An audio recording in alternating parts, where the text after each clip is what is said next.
Okay, in this video, we are going to show you the different ways that you can mark and trace patterns onto your fabric.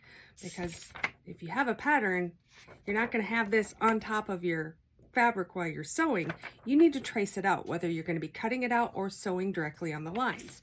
So I'm going to show you 3 different options that I like, and one of them you probably already have at home, but it's not sewing specific.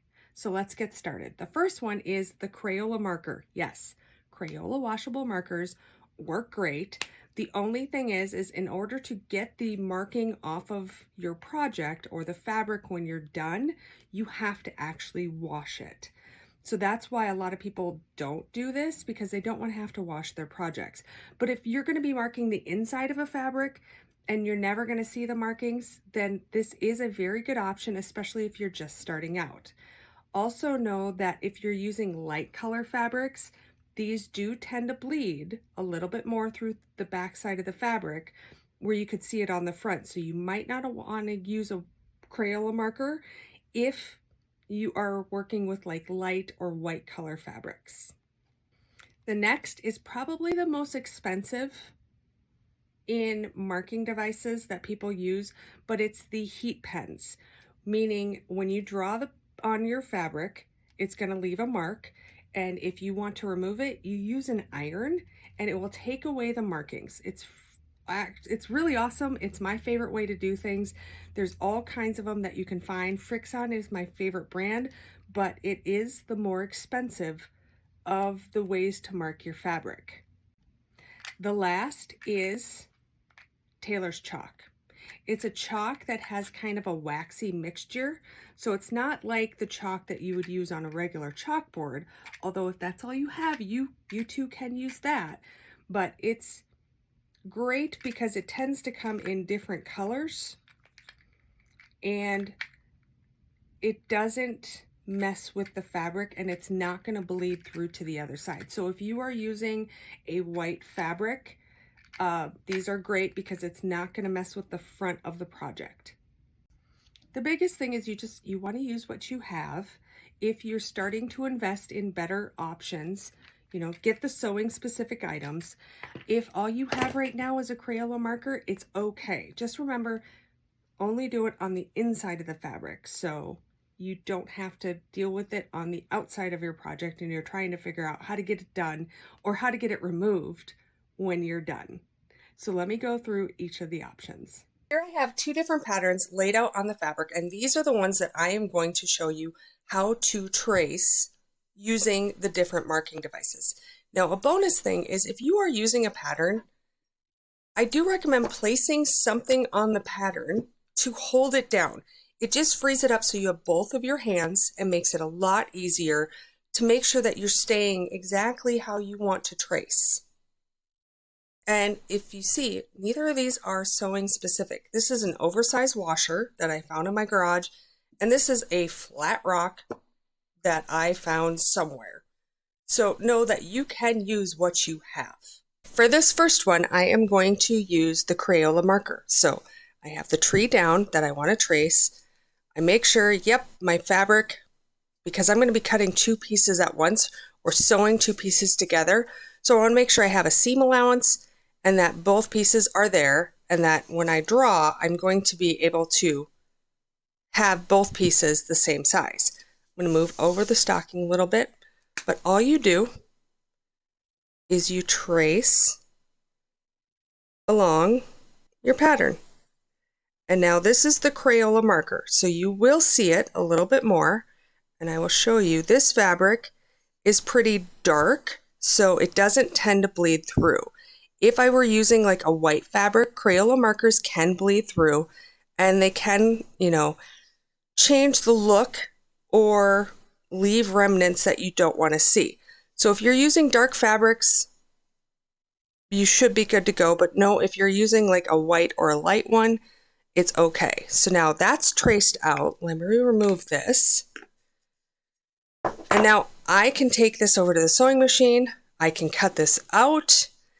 For these Christmas tree ornaments, what I tend to do is I will sew directly on the line, not cutting the fabric out until later.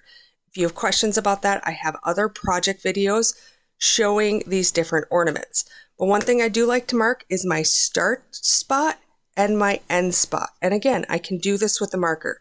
So these are the spots where I am going to start and stop sewing and leave this opening so that I can put in the hanger and I can flip the project right side out when I'm done. Moving on, I have the stocking. This is the one that I'm going to trace for using the Frixion pen, which it's a heat pen. So this one, mine's a fine tip. You can get more of a felt tip. It just depends on which one that you like. There's all kinds of options. There's very affordable options. There's like I said, there's just a lot. So same thing, tracing along it. And then I will be left with the project drawn on here.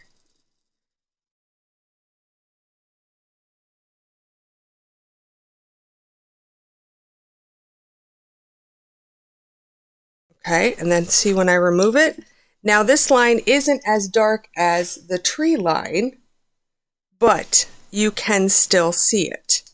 And again, I'm going to mark where I want my opening. And I'm going to put the hanging piece here, so I'm going to leave this up here open. It's not as big of an opening as the tree, but I'll still be able to actually turn the project the right way. And when I'm done marking all of these out, I will show you how the heat from an iron will remove this. Now I have the Christmas tree on here again, and again leaving enough space so that I can sew directly onto my fabric or cut it out so I have individual pieces. I'm going to place my rock back on here to hold it, make sure that it's both sides are covered, which it's the same width fabric, and then I'm going to come in with the white chalk, and you don't have to go super hard.